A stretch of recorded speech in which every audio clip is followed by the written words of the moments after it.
안녕하세요. 이동훈 기자입니다. 안녕하세요. 김준성 기자입니다. 안녕하세요. 문경환 기자입니다.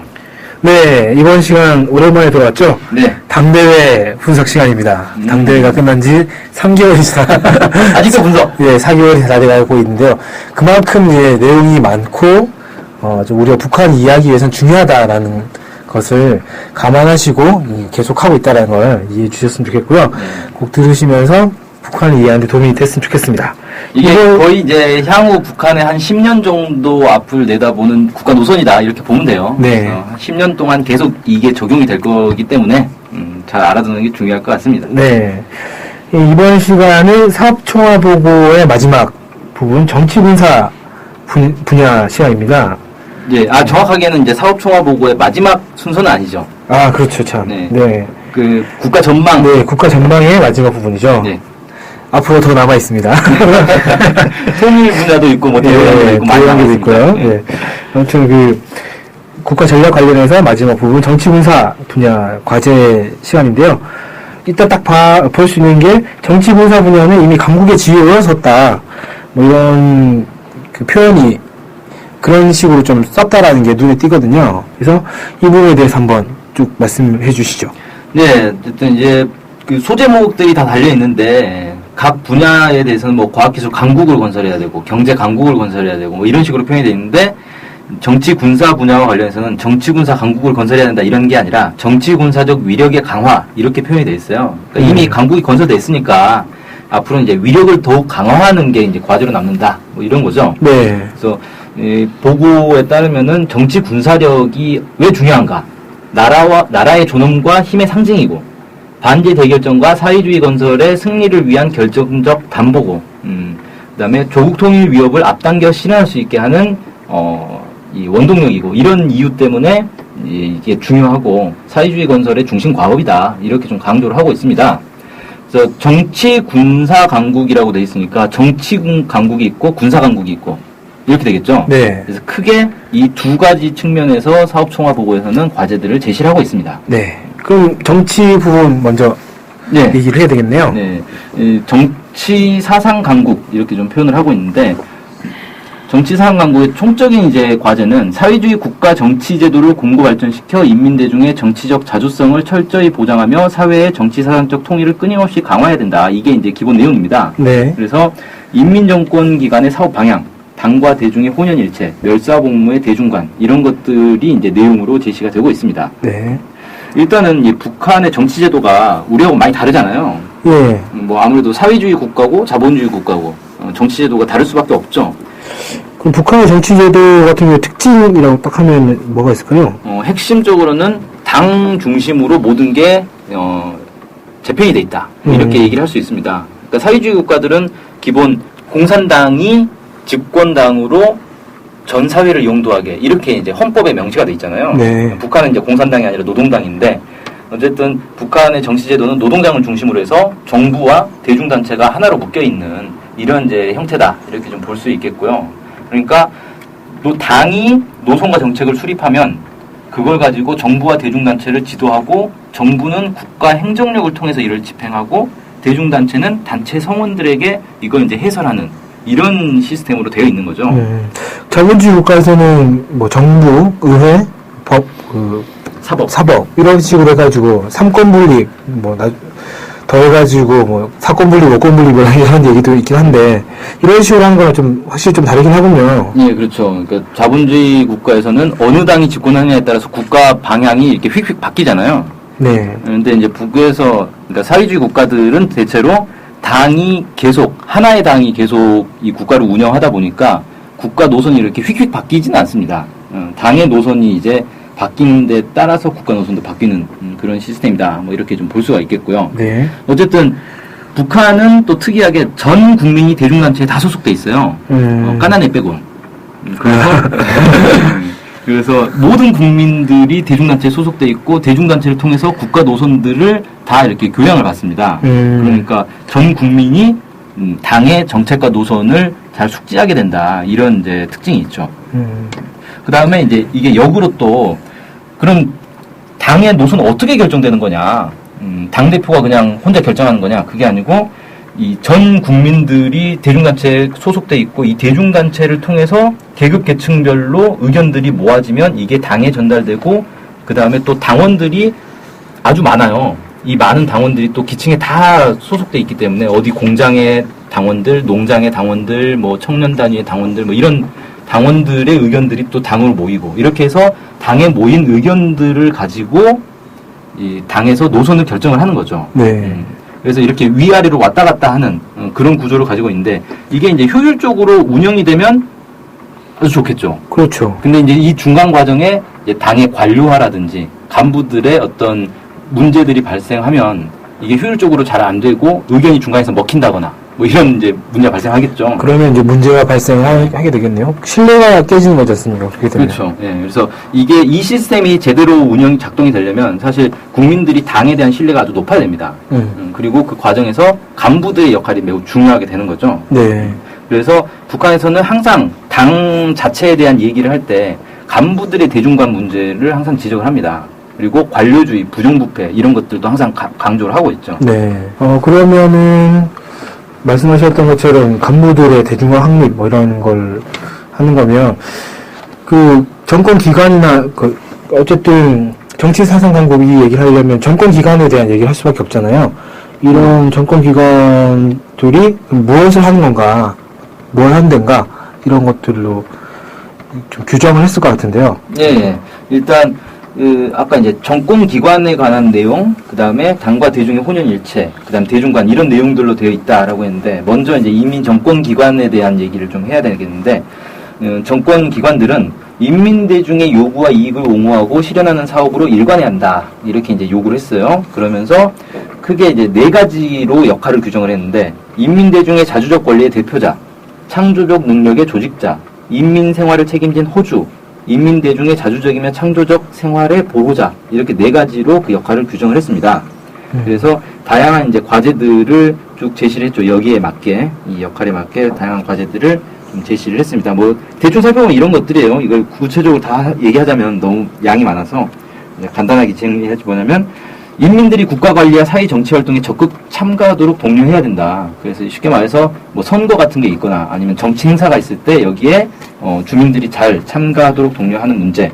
그다음에 사회와 집단을 위해서 어떤 보람찬 삶을 영위하도록 이렇게 이제 하는 문제. 이런 것도 제시했고요. 그다음에 대중들에게 유족하고 문명한 생활 조건, 안전한 노동 조건, 충분한 휴식 조건, 최대한의 사회적 혜택 보장 이런 것들을 마련해야 된다. 이렇게 얘기를 하고 있습니다. 네. 그래서 이 국민들이 사회주의 제도를 아주 이제 옹호하도록 이렇게 만들어야 된다. 이 얘기고요. 그 다음에 초등학원, 중등학원, 육아원, 애육원, 양로원 사업을 잘해야 된다. 이건 이제 쉽게 말해서 사회적 취약계층들에 대한 사업을 잘해야 된다. 이런 거죠. 그래서 이걸 고아 문제나 무위탁 노인 문제를 국가에서 책임져야 된다. 이렇게 얘기를 하고 있고요. 그 다음에 준법 교양과 법적 통제를 강화해서 이 법과 규정이 자각적으로 잘 지켜지도록 해야 된다. 이런 내용들이 있습니다. 네. 네, 그 다음 이제 두 번째로는 당과 인민대중의 혼연일체에 대한 얘기가 나오는데요.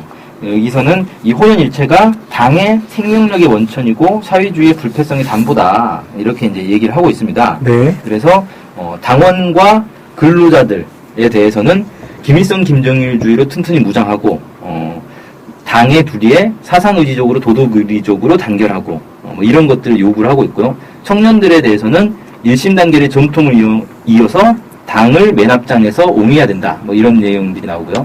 당과 근로단체와 정권기관에 대해서는 모든 사업을 일심 단결을 강화하는 데 지향시키고 복종시켜야 한다. 이런 내용들이 나옵니다. 네. 그다음에 마지막으로 이제 대중관 얘기가 나왔는데, 대중관과 관련해서는 이제 전체적으로는 이런 얘기했습니다. 인민대중의 요구와 이익을 첫자리에 놓고 인민을 위해서 멸사공무해라. 인민을 믿고 인민에 의거하여 모든 문제를 풀어나가는 원칙을 견지해라. 이렇게 이제 과제를 제시를 했고요. 네. 특별히 이제 당 간부에 대해서는 이렇게 얘기를 합니다. 사람의 운명 문제, 정치적 생명과 관련된 문제들은 심중히 대하라. 함부로 대하지 말라는 거예요. 네. 사람들이 아파하는 문제, 사업과 생활에서 걸리고 있는 문제들을 책임적으로 풀어줘라. 이렇게 얘기를 하고 있습니다. 그래서 이걸 통해서 광범위한 대중들을 당의 두리에 튼튼히 묶어 세워야 한다. 당의 주위에 묶어 세워야 한다. 이렇게 얘기를 하고 있고요. 네. 그 다음에 특별히 사법기, 검찰과 안전보위기관에 대한 얘기가 나옵니다. 그러니까 우리로 치면 이제 뭐 경찰, 검찰 이런 얘기죠. 네. 사회주의를 내부로부터 와해시키려는 때 적발 군세해야 된다. 이렇게 얘기를 하고 있습니다. 그래서 사상과 제도, 계급 진지와 일심 단계를 굳건히 수호할 것 이런 것들을 요구를 하고 있습니다. 네. 여기까지가 이제 정치 사상 강국에 대한 내용이고요. 네. 그다음에 그리고 이제 군사 강국 얘기를 해주셔야 되겠네요. 네, 그다음에 나오는 게 이제 군사 강국이겠죠. 가장 먼저 뭐라고 얘기했냐면 제국주의자들과의 장기적이고 첨예한 대결 속에서 사회주의 위협의 승리를 이룩해 나가자면 성군혁명 노선을 항구적인 전략적 노선으로 삼아야 한다. 그래서 성군혁명 노선을 계속해서 가져갈 거다. 이렇게 이제 얘기를 하고 있는 거죠. 네. 특히 혁명 무력 국방력의 강화 발전이 곧 당의 강화 발전이다. 이렇게 얘기하면서 나라의 존엄과 인민의 운명은 혁명 무력 국방력에 의하여 담보된다. 이렇게 강조를 하고 있습니다. 그래서 일각에서는 성군 이번 당대에 대해서 성군 사상이나 이런 것들이 좀 약화되는 거 아니냐 이렇게 얘기하는 사람들도 있었는데 이런 부분을 보면 전혀 그런 건 아니다라고 결론을 낼 수 있겠네요. 그렇죠. 그리고 사실 올해 북한에서 있었던 주요 어떤 사건들을 한번 쭉 보세요. 핵탄두 공개하고 미사일 쏘고 뭐 SLBM 쏘고 이런 것도 했잖아요. 네. 다 성군 정치의 일환이라는 거죠. 네. 그래서 실제로 북한에서 어떤 성군 정치가 어떤 변화를 가져온다거나 약화된다거나 이런 징후를 찾아보기도 어렵습니다. 이렇게 보는 게 맞을 것 같고요. 군사강국 강화의 과제는 이제 몇 가지로 나눠서 제시를 하고 있는데 먼저 군 자체를 강화해야 되겠죠. 네. 그 다음에 조선인민 내무군과 인민보안기관을 더 강화해야 된다. 그 다음에 국방공업, 그 다음에 사회 전체적인 과제 이런 것들을 좀 나눠서 얘기를 하고 있습니다. 네. 그래서 군 먼저 보면요. 인민군에 대해서 이제 이렇게 규정을 해요. 노동당의 군대고 사회주의 수호전의 결사되고 사회주의 강국 건설의 돌격대다. 이렇게 좀 규정을 하고 있습니다. 우리나라에서 군대를 한국에서 군대를 뭐라고 하죠? 그냥 국가를 지키는 그렇죠. 군대 이렇게 하는 건데 북에서는 당의 군대라고 하는 게 좀 네. 너무 눈에 띄네요. 사회주의 국가들이 원래 다 그렇죠. 왜냐하면 당이 사회 전반을 영도를 하기 때문에 군대도 당연히 당이 영도하는 군대인 거예요. 그러니까 당의 군대인 거죠. 네. 이게 이제 처음으로 이걸 바꿨던 게 구소련이죠. 고르바초프 시절에 당의 군대에서 국가의 군대로 바꿨어요. 네. 군대를 규정을. 네. 그래서 군대 안에 당위원회 이런 걸 다 해산을 했죠. 그리고 망했죠. 아, 네. 그래서 이제 다른 사회주의 국가들은 저러면 망하는구나, 저러면 안 되는구나라는 교훈을 얻었죠. 반면 교사를 받군요. 네. 그래서 왜 그러냐면 사실 군대가 아주 특수한 존재잖아요. 여기는 무력을 갖고 있단 말이에요. 그러니까 군대가 맘먹으면 정권도 뒤집어 엎을 수 있잖아요. 그렇죠. 그렇죠. 네. 그리고 군대가 사실 약하면 외부의 침입에 그냥 속수무책으로 당할 수밖에 없고. 그래서 이 군대가 매우 특수한 존재인데 이 군대에 대한 통제가 안 되면 많은 나라들이 군대를 제대로 통제 못해서 쿠데타도 일어나고 뭐 군에 의해서 정변 그다음에 군의 압박을 받아가지고 정권이 흔들린다거나 이런 일들이 비일비재하단 말이에요. 네. 아니면 내전이 발생한다거나 이런 것들이 있기 때문에 사실 군을 어떻게 장악 통제하느냐는 사회주의 국가뿐만 아니라 자본주의 국가에서도 매우 중요한 문제입니다. 그렇죠. 네. 사실 우리나라도 옛날에 이제 군사 독재 시절을 지나고 나서 이제 민간 정부로 전환이 되고 나서 군을 어떻게 통제하느냐가 상당히 어려운 문제였잖아요. 네. 그래서 김영삼 정부 때도 가장 먼저 뭐 했습니까? 하나회 해체를 했죠. 하나의 숙청협의를 했잖아요. 네. 네. 그걸 통해서 기존의 이제 군 인맥들을 다 이제 잘라낸단 말이에요. 그렇게 하지 않으면 사실 그 정부가 군에 휘둘려 버리는 거거든요. 그러니까 노무현 정부 때도 사실 군 때문에 노무현 정부가 상당히 많이 어려웠다 그래요. 군에서 거의 노무현 정부를 인정을 안 하는 그런 분위기가 있었다 그래요. 그래가지고 허위 보고나 이런 것들이 상당히 많았고 이게 언론에 사실 폭로되는 것도 몇 번 있습니다.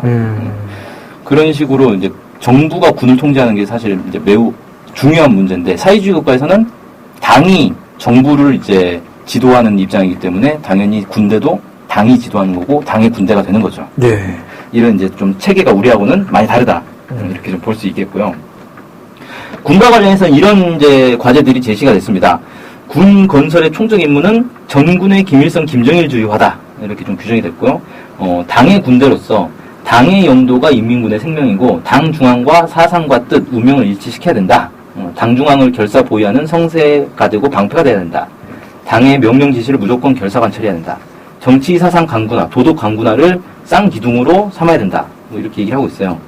여기서 이제 그 쌍기둥 얘기가 나왔는데 이 강군화가 사실 북에서 4대 전략적 노선, 군력 강화의 4대 전략적 노선의 일환입니다. 그래서 그게 뭐냐면 정치 사상 강군화, 도덕 강군화, 전법 강군화, 다병정 강군화 이렇게 이제 4개의 강군화 노선이 있거든요. 네. 그중에서 처음 들어봤네요. 처음 들어봤죠. 네. 이게 사실 4대 그 강군화 노선이 있다는 건 알려졌는데 그게 뭔지도 사실 국내 언론에서는 거의 보도된 적이 없어요. 매우 북에서도 이걸 공식적으로 이렇게 공식 문서에서 공개한 적이 없습니다. 어떻게 그럼 어떻게 하셨어요? 다 방법이 있습니다. 이건 인터넷 찾아보면 군사 전문가들이 많이 이렇게 북한 전문가들이 많이 분석을 해놨더라고요. 저도 그거 보고 알았어요. 네. 북한의 공식 문헌에도 안 나오더라고요, 이게. 그 사람들 어떻게 알았지? 글쎄요. 네. 그 다음에 전쟁 준비를 완성해야 된다라는 이제 과제가 있습니다. 그래서 훈련의 실전화, 과학화, 현대화 얘기하고 있고요. 한미의 전쟁 도발 특동의 고도의 격동태세를 견제해야 된다. 항일 유격대식 부대 지휘 관리 방법을 구현해야 된다. 그래서 항일 유격대식 부대 지휘 관리 방법이 이거 뭐냐? 칼날 같은 군기, 정규화적 면모, 군인 생활 문제를 해결, 뭐 이런 것들이 항일 유격대식 부대 지휘 관리 방법이라 그래요. 그 다음에 오중업 7연대 칭호쟁취 운동과 건의부대 운동을 잘 해야 된다. 뭐 이런 내용들이 있습니다. 그 다음에 마지막으로 사회주의 강국 건설의 주력군, 돌격대로서의 역할을 해야 한다. 이렇게 얘기를 하고 있습니다. 이게 약간 좀 다른 게 군대가 강국 건설의 주력군인데 군사 강국만 얘기하는 게 아니라 경제 강국까지 얘기하는 거예요. 문명국까지도 얘기하는 거죠. 그래서 주요한 경제 건설 분야에서는 군대에서 하는 역할이 여전히 북한에서는 상당히 비중이 높습니다. 네. 그런 특징이 있다. 이번 연명거리 만드는 데서도 그 부대들이 많이 동원돼가지고. 네, 군 투입됐죠. 주요 살림집 건설이나 이런 데서도 그 부대마다 막 하는 것 같더라고요. 네, 그렇습니다. 그래서 북한의 이제 주요 건설장을 보면 항상 군 아니면 이제 청년 돌격대 이렇게 이제 동원이 되는 거죠. 네. 자, 그 다음에 또 이번에 이제 좀 주목해서 볼 만한 게 인민군대 안에서 특수화, 귀족화, 관료화 현상과 특권 행세가 나타나지 않도록 사상교양과 사상투쟁을 강화해야 된다라는 과제가 이 사업총화 보고에는 없는데 7차 당대 결정서에는 좀 나옵니다. 그래서 군대 안에 특수화, 귀족화, 관료화 현상, 특권 행세 이런 것들이 좀 부분적으로 나타나고 있는 것 아닌가. 그래서 이 부분에 대해서 강조를 하지 않았나 이렇게 좀 보여집니다. 네. 아무래도 북한에서 이제 군 중심의 어떤 경제가 그동안 이제 쭉 있어 왔기 때문에 군 자체에서 기업소를 운영한다거나 이런 게 있어요. 그러다 보니까 군이 이제 어떤 경제권을 틀어지는 부분들이 있잖아요. 네. 그러니까 이제 군대 안에 특수화, 귀족화, 관료화 이런 것들이 발생할 수 있다는 거죠. 그래서 이런 것들을 이제 잘 정리를 해야 된다. 이런 게 좀 강조가 된 거겠죠. 네. 그다음에 이제 군 다음으로 조선인민 내무군에 대한 이제 얘기가 나오는데 조선인민 내무군과 인민보안기관에 대한 내용이 나와요. 이게 쉽게 말해서 우리로 치면 이제 경찰청에 해당하는 겁니다. 인민보안성이 한국의 경찰청에 해당하는 거고 이 인민보안성 산하에 있는 게 조선인민 내무군입니다. 그래서 우리로 치면 뭐죠? 경찰청 밑에 있는 군대, 의무경찰 뭐 이런 개념인 거죠. 그렇게 보면 될 것 같고요. 내무군에 대해서는 수령보위, 제도보위, 인민보위의 칼을 더욱 날카롭게 벼려야 한다 이렇게 얘기를 했고 인민보안기관에 대해서는 사업을 결정적으로 개선하고 사건 사고를 막기 위한 대책을 철저히 세워 자기 지역과 관내를 사건 사고가 없는 안정지역, 안정관내로 만들어 인민을 위한 좋은 일을 많이 해야 한다 이렇게 뭐 얘기를 하고 있습니다. 그러니까 뭡니까 범죄 없는 도시를 만들자 뭐 이런 거죠. 범죄와의 전쟁인가요 그러면? 자, 그 다음에 국방공업에 대한 과제가 이제 나옵니다. 네. 보고에서는 세계적으로 무장 장비가 비상이 현대화되어 전쟁 양상이 달라진 점, 한반도 정세가 날로 첨예화되고 있는 점을 이유로 들어서 국방공업을 발전시키는 게 인민의 운명, 국가의 안정과 관련되는 사회적인 문제다. 이렇게 지적을 했습니다. 네. 국방공업과 관련한 구체적인 과제는 이런 게 있어요. 국방과학과 관련해서는 국방공업의 주체성, 자립성을 강화하고 현대화, 과학화 수준을 향상하고 정밀화, 경량화, 무인화, 지능화된 우리식의 현대적이고 위력한 주체 무기를 연구 개발해야 한다. 무인화 무기들을 개발하라. 그래서 요즘 북한의 무인기 얘기가 종종 나오는데 이런 데도 관계가 있는 것 같아요. 네. 그다음에 국가 반항공 방어 체계에 대한 강조가 좀 되고 있습니다. 그러니까 반항공이라는 건 쉽게 말해서 그 적의 항공기나 미사일 공격에 대비하는 걸 얘기하는 거예요. 더 높은 전략적 수준으로 향상할 것, 반항공 경보 체계를 현대할 것, 각종 대공 화력 수단들로 전국 영공을 요새할 것, 뭐 이런 것들이 얘기되고 있습니다. 그러니까 뭐 고사총, 고사포, 지대공 미사일, 요격 미사일 이런 것들을 더욱 이제 강화할 걸 얘기하는 거죠. 뭐 레이더나 이런 것들도 강화하겠다 이런 포함되겠네요. 네. 그다음에 국방공업과 관련해서는 군자리 노동계급을 따라 배우기가 나오는데 군자리 노동계급이 뭐냐? 그러니까 한국전쟁 시기에 군자리 군수공장이 있었는데 이게 이제 계속 폭격을 당하니까 지하에 군수공장을 차려놓고 아주 열악한 조건에서 뭐 전기, 수도 이런 것들도 제대로 안 돼 있는데 여기서 이제 무기를 계속 만들어가지고 전선을 이제 보급을 했던 노동계급의 어떤 정신, 이걸 이제 군자리 노동계급 정신이라고 합니다. 이걸 이제 따라 배워야 된다 이 얘기를 하고 있는 거고요. 일꾼과 노동자, 기술자들이 수령 결사옹의 정신, 조국 수호 정신, 자력 자강의 혁명 정신으로 무장해야 한다 이런 이제 요구들을 하고 있습니다. 그다음에 이제 또 사업 총화 보고에는 없는데 당대회 결정서에 나온 얘기가 국방공업 부문에서는 당의 새로운 병진 노선의 요구에 맞게 핵기술을 끊임없이 발전시켜 핵무기의 소형화, 다종화를 높은 수준에서 실현하고 핵무력을 질량적으로 강화하여 우리 조국을 동방의 핵대국으로 빛내어 나갈 것. 이런 표현이 나옵니다. 네. 그러니까 사업 총화 보고에서는 사실 핵에 대한 얘기가 거의 없어요. 근데 결정서에는 이제 이 표현이 나오거든요. 그러니까 동방의 핵대국이라는 표현이 딱 나오니까 동방 하면은 뭡니까? 아시아 지역. 예. 여기에 핵대국이 어디가 있습니까? 중국이 있죠. 네. 근데 보면 이제 핵 보유국으로는 중국, 인도, 파키스탄이 있는데 중국이 핵무기가 한 250개, 인도가 110개, 파키스탄이 120개 정도가 있는 걸로 좀 파악이 되고 있어요. 네. 그러니까 핵 대국이라 했으니까 중국 수준은 돼야 된다는 거잖아요, 최소한.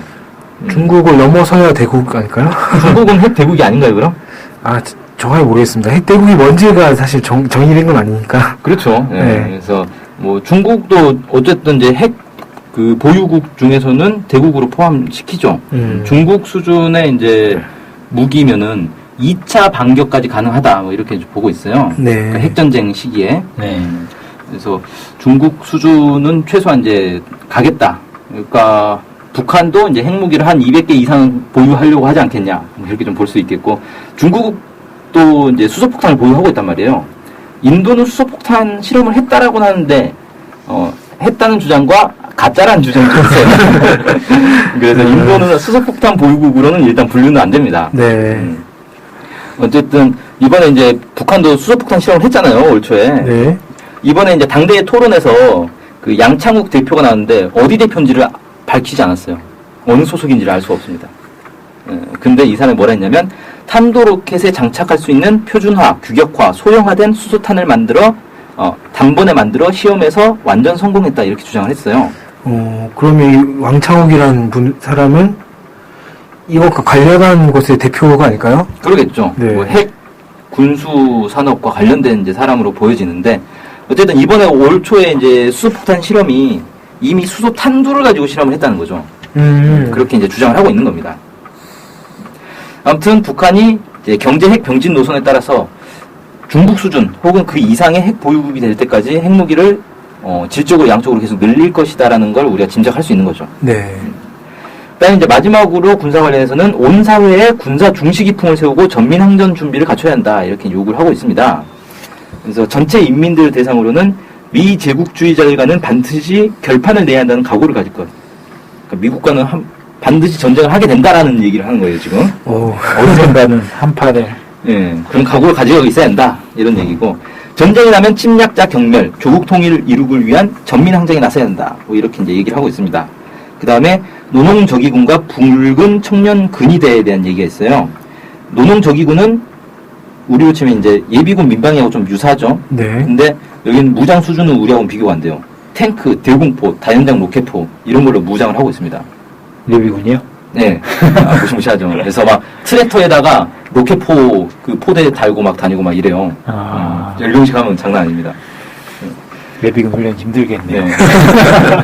그다음에 이제 붉은 청년 근위대는 고등학생으로 된 민간 무력이에요. 그러니까 우리로 치면 이제 옛날에 고등학생들 교련 수업했잖아요. 네. 그런 거랑 비슷한데 학기 중에는 이제 교내에서 그런 수업을 하는 거고 방학 중에는 훈련소에 가서 훈련을 받습니다. 그러니까 우리 옛날 고등학교 교련하고는 차원이 다른 거죠. 중군사 무력에 가까운 거죠. 네.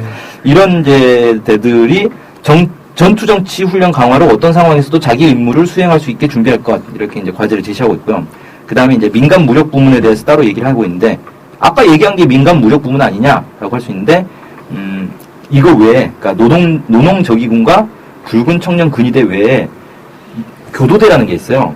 이건 이제 한국의 동원예비군과 좀 유사한 그런 이제 성격의 것입니다. 이 교도대가 이제 포함이 되는 건데 비상 동원 체계와 지휘 체계, 반항공 대책을 철저히 세울 것, 방어 시설 구축으로 자기 고향과 마을 일터를 지킬 것.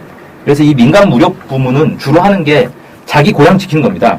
향토 예비군이요? 네, 그렇죠. 우리 향토 얘기군하고 비슷한 거예요. 자기 고향을 어떻게 지킬 거냐. 근데 이제 보통 고향을 지킨다 그러면 육군보다는 주로 이 항공, 그러니까 폭격이나 이런 것들이 많잖아요. 네. 그다음에 이제 공수부대들이 내려오는 게 있고, 그래서 이렇게 이제 대공포나 이런 것들로 무장을 하고 있는 거예요.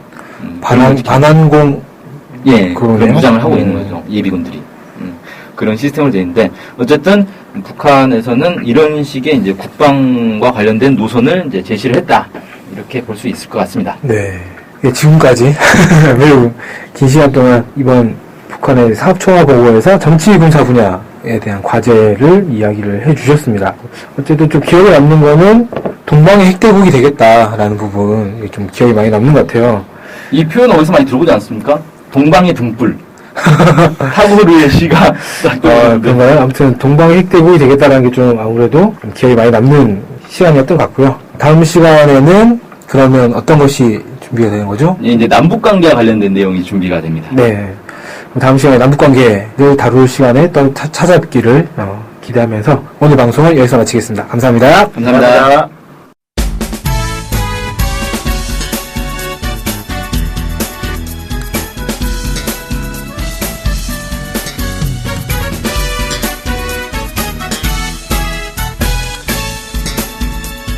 라면 좋아하세요? 예, 좋아하긴 하는데 요새는 겁나서 먹을 때마다 좀 찝찝해요. 아, 진짜요? 뭐가 겁나는데요? 먹을 때는 진짜 좋은데 먹고 나면 이제 속이 좀 더부룩하더라고요. 아, 네. 나이가 들어서 이제 그런가? 아니, 노노노 절대 아니고요. 다른 이유가 있을 것 같아요. 아, 네. 예. 사실 그게 좀 밀가루가 안 좋아서라고 합니다. 아. 미국에서 들어오는 밀가루에. 혹시 안전뱅이 밀이라고 들어봤어요? 아니요, 그 안전뱅이라 그래서 탁 땡기진 않은데 밀이면 다 똑같은 종류 아닌가요? 밀에도 종류가 많습니다. 원래 한반도에 기원전 200년부터 있던 밀 종자가 안진뱅이 밀인데요. 아, 토종밀. 네, 이게 일제 강점기 때 일본으로 갔다가 다시 미국으로 건너가 개량된 게 지금 아. 우리가 먹는 미국산 밀이에요. 우와. 그러면 이거는 거의 그거네요? 할아버지 밀? 원조 밀. 네. 근데 이제 그럼 미국산 밀이 원래 우리 거였던 거예요?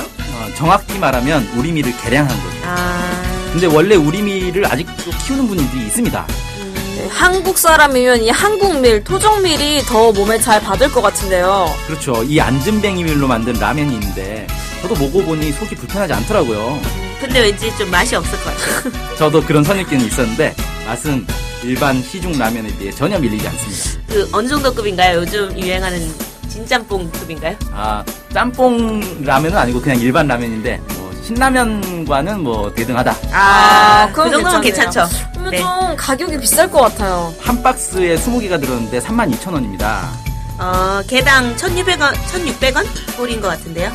아무래도 우리밀 라면이니까 건강을 생각해서 좀 비싼 라면 먹는다고 생각하시면 될 것 같고, 사실상 풀무원에서 나오는 안튀김면? 네, 그 가격이랑 비슷한 것 같아요. 네네네. 그러면 근데 이제 이거 이름은 뭘까요? 네, 토종밀 안진뱅이밀 라면입니다. 주문은 NK투데이로 해주시면 됩니다. 전화번호는 070-4234-0501. 휴대폰은 010-7561-0615. 네, 이메일은 nktoday21@gmail.com입니다. 입금 계좌는 농협 302-1037-8710-41 예금주 김영경. 김연경이 누구신가요? 저희 사무국장입니다. NK투데이가 추천하는 토종밀 안진뱅이밀 라면 바로 주문해보세요. 저도 주문하러 갑니다. 고고씨.